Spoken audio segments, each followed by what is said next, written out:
Okay,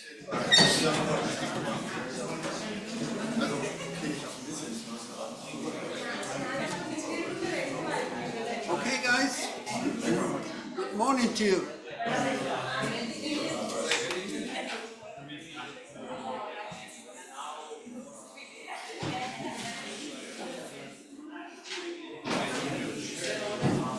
I mean, we already have you read the mail that I sent to the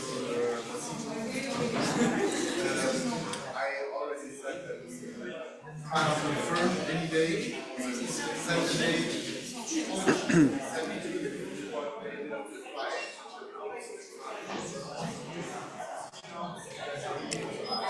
Trying to make it we know that it's it should be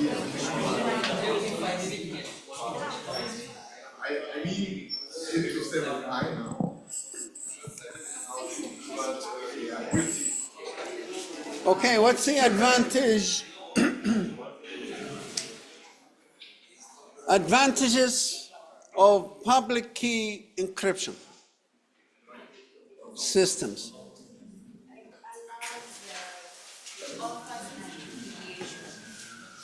Say again? Okay.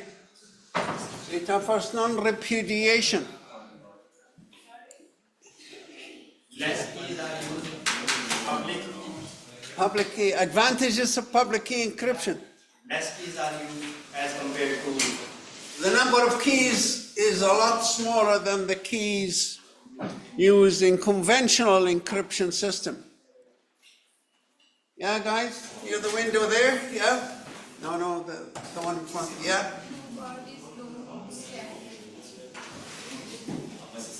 Okay. I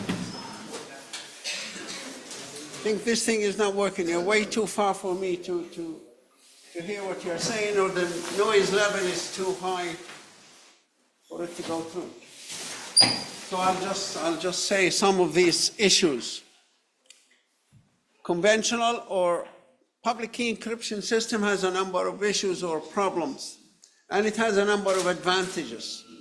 I'll say the advantages, you'll say the disadvantages. First, the advantage is that the number of keys are a lot smaller.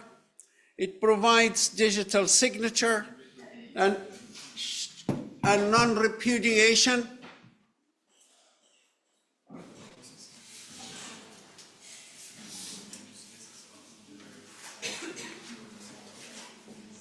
Okay, guys, you'll need to stop talking, please.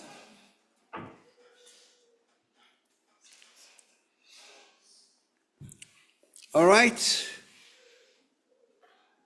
Also, it's easier to distribute the keys because we don't share a secretive key and we distribute only a publicly known key. But it has the problem that it's slower.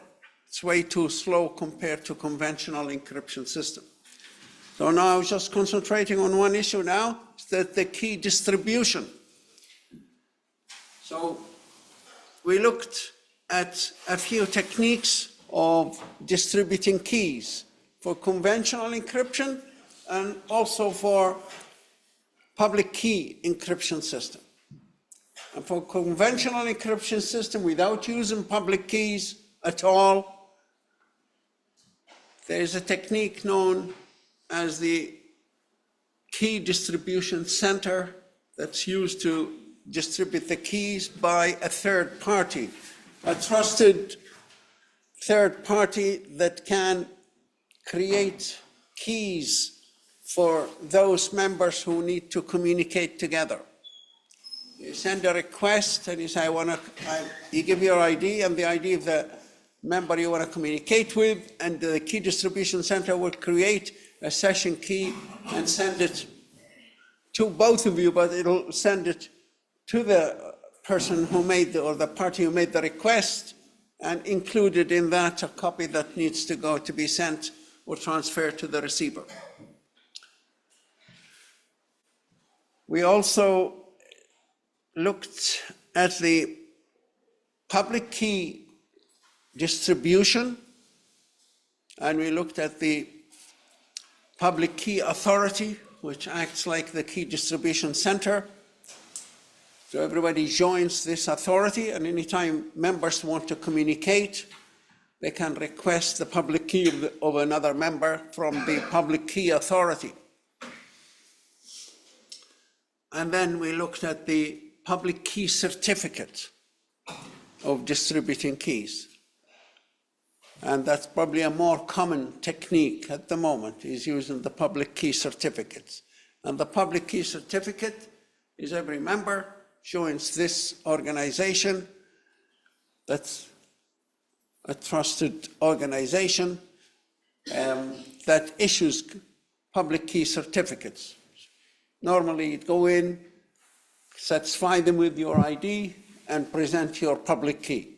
They put them together and encrypt them, and they hand you a copy of that encryption that contains at least your public key and your ID and a few other pieces of information, but they're encrypted by this authority, this organization's secret or private key, and anybody can confirm it by using this organization's public key.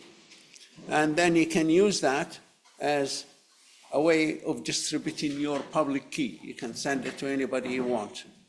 It's an authentic way of passing information around. Authentic because it was encrypted using a third-party organization by their private key. And it can be verified by anybody. And sometimes this certificate is canceled by the organization for some reason, if they got a bad report about the individual. So they have a list of canceled certificates, or sometimes it's worth, if you get a new person you've never met before, and they send you their certificate, maybe it's worth checking if this certificate is still valid or not. Or maybe it was canceled. So that's where we got. And then we started looking at another technique of creating keys rather than creating a key and sending it using the public key. It's Diffie Hellman came up with an algorithm that two individuals can create a key between them. One creates part of the key and send it to the other one who creates the other part. And usually the idea is very simple. It's like you create a number and we're gonna multiply this number by itself, say any number of times, let's say 5 times, and then we multiply it by itself another 3 times. So that's a total of 8. But one sender will multiply it by 5 times and send it to the other one who will add the 3, multiply it by itself 3 more times. Or the first party or the other party starts by multiplying it 3 times into itself and then send it to the other one to add the other multiplication of 5 times. Both sides will multiply it the same number of times. But how many times? These are the secretive keys that each one of them will have. But the total idea is the same. They'll both end up with a number. And that number is going to be secretive. And people in between, if they're watching the exchanges, they will not, from the information that's exchanged, they will not be able to tell what the key is. Because every user has one secretive part. So we'll look at that again. So that's where we stopped the last time. Any questions so far on this? Everybody is happy with the key distribution. Make sure you understand the sequence of the key distribution.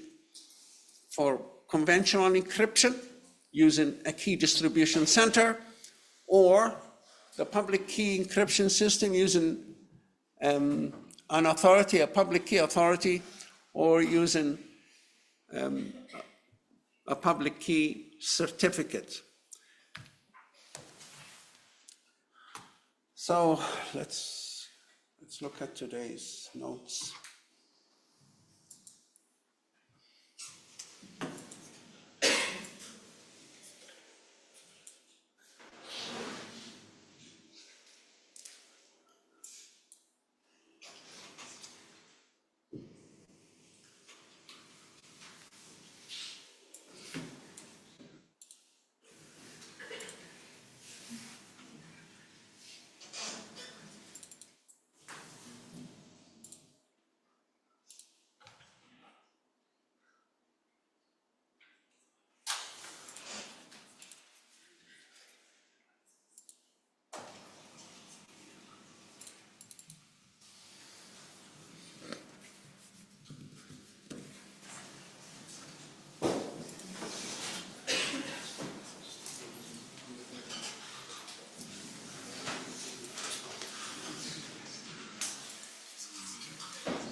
So this is the first technique of the key distribution center, the first technique used for distributing conventional encryption systems. Briefly, a sender, everybody must join the key distribution center by physically satisfying the key distribution center of their ID, and at that stage, the key distribution center will hand them a secretive key that's only shared with that individual, between that individual and the key distribution center. Now, the rest of it, this is how the actual communication will happen. So every member can communicate with the key distribution center, but they cannot communicate together yet.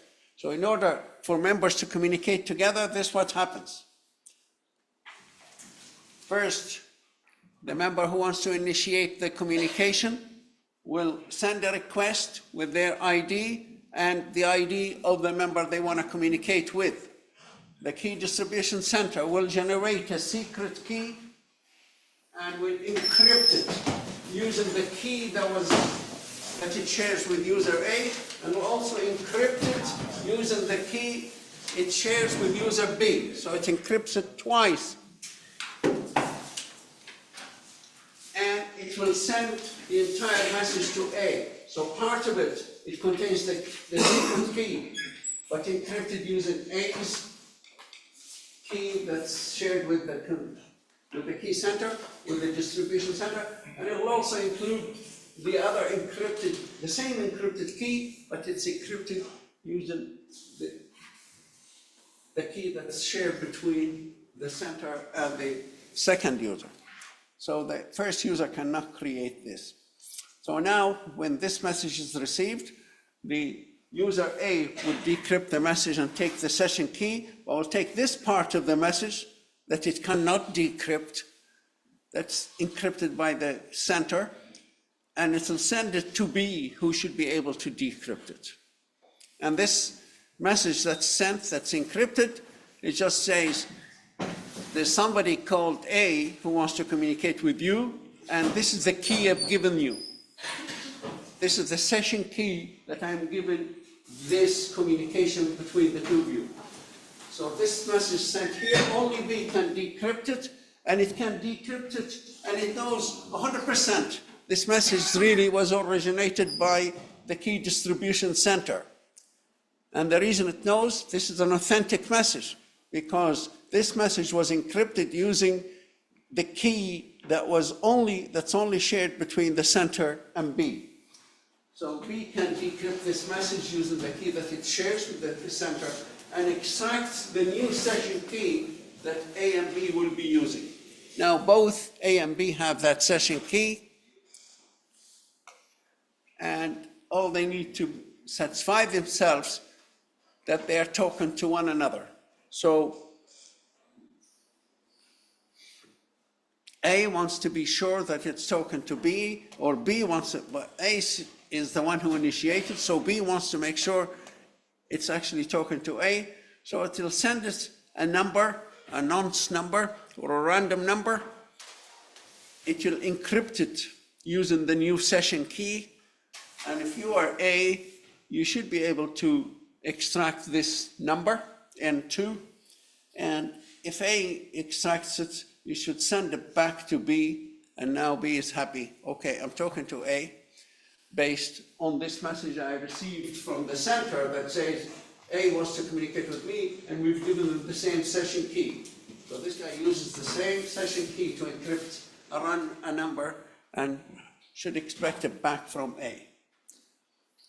So that's using the key distribution center without using any public keys, using just key distribution center. So this is distributing keys or allowing communication only based on conventional encryption system.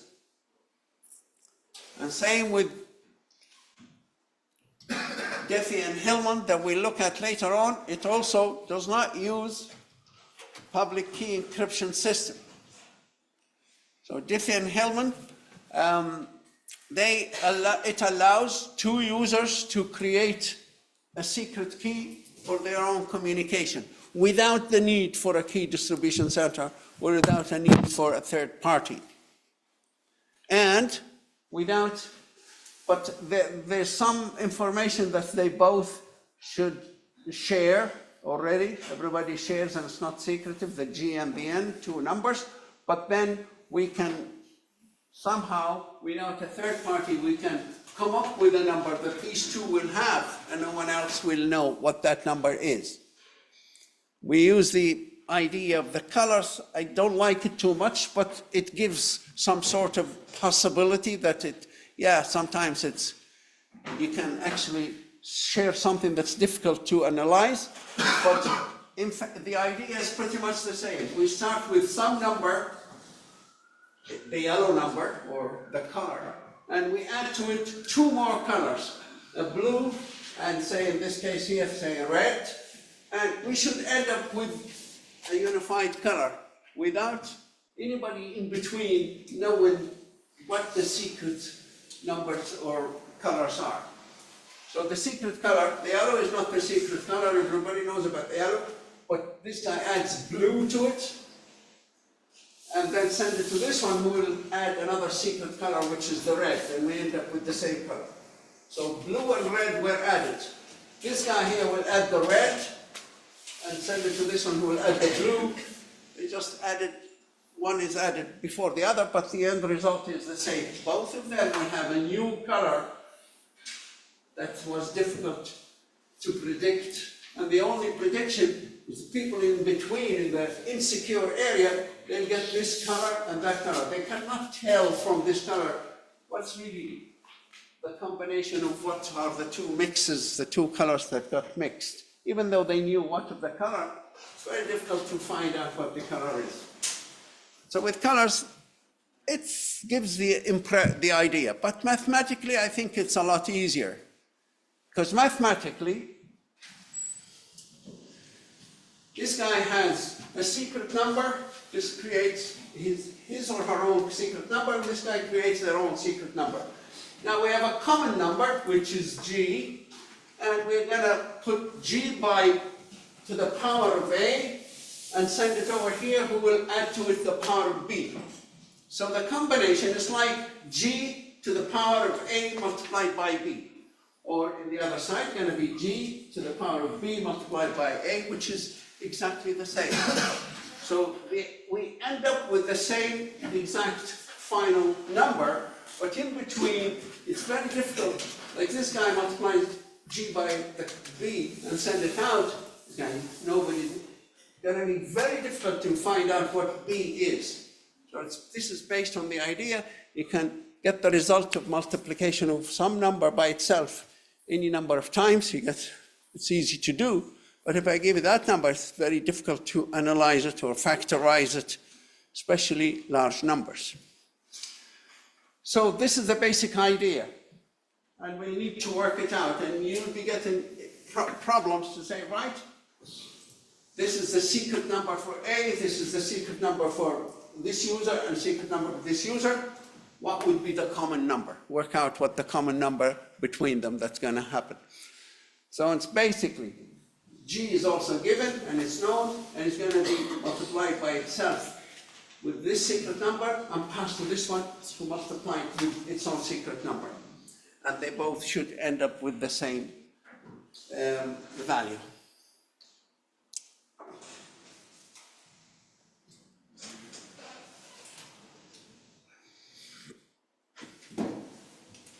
Okay, here's a quick example where it says here, Alice Abba, they have, each one of them has its own secret key, 13 and 9. Of course, the numbers will be bigger numbers than these, at least to simplify it. Alice and Bob select some public values that they also, this is already agreed upon. A prime number and a base number. And this is the way it works. So this is the secret number with B, that's 9 and 13. So what we're going to be doing, G is 3, we're going to multiply G by itself 13 times and also 9 times. So it's going to be multiplied by itself 22 times, or both sides. But this guy will multiply it by itself 9 times first, its secret number, and we're modding it by 17, so it'll come up with number 14, we'll send it here. This guy will take that 14 and keep multiplying it by itself 13 times further. This guy will do the opposite. A will take that number, G multiplied by itself 13 times, multiplied by 17, gets 12, send it over here, it's the 12 here. So this guy will get the 12, this guy will get the 14. The next step,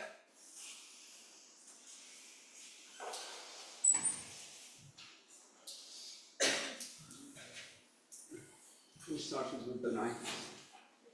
So S equals 22. So now we got the 12 from that side, we multiply by itself 9 times, multiplied by 17 we get 5. This guy got 14, multiplies it by itself 13 times, and that will give us 5. And 5 now is the common number between those two. So they both contributed to creating that key. You need a calculator to be able to do this, and in the exam, you need to have your own calculator, so bring your own calculator. Also for the class test that we'll have towards the end of this semester. But at the end, when you do the final exam, you'll also need to bring your own non-programmable calculator.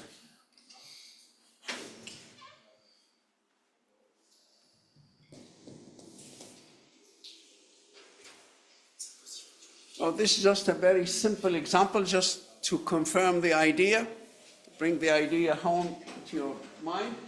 Let's imagine if we had G's 2, and A and B, they have their own secret numbers, 4 and 3. So ultimately what we're going to be doing 2 to the power of 4 to the power of 3. This guy will do it, and this guy will be doing 2 to the power of 3 to the power of 4, which will give us the same number. So here's just the example. This guy will be doing 2 to the power of A, the secret number, its secret number, and then to the power of the secret number of the other side. So 2 to the power of B, what's B here? 3. So 2 to the power of 3 is 8, and 8 to the power of 4 is 4096. And this guy will be doing 2 to the power, 2 to the power of 3, which should be 8. Oh, that's, each user will do pretty much the same, but using their own secret key, and pass it to the other one who will add the other secret key. But ultimately, both of them will come out with the same result. Is that clear enough? Yeah.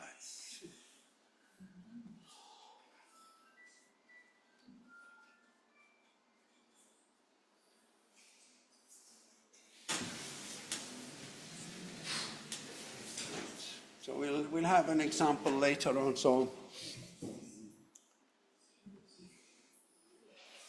Diffie-Hellman key exchange is used at the transport layer security, at the secure shell protocol, at the internet protocol security. So it's used quite a lot. It can be used. RSA is used in secure SSH, OpenPGP. We've already done PGP. And what does PGP stand for? Can you remind me? Yeah. What does it stand for? Privacy. Pretty good privacy. Okay. And secure socket layer, SSL, also uses RSA. So these two are used, well, especially RSA, it's used quite a lot in many of the international standards.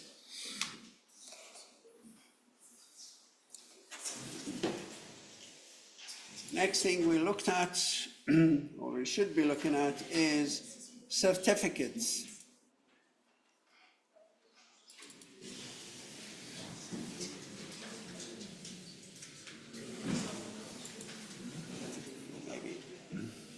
good idea to stop the recording.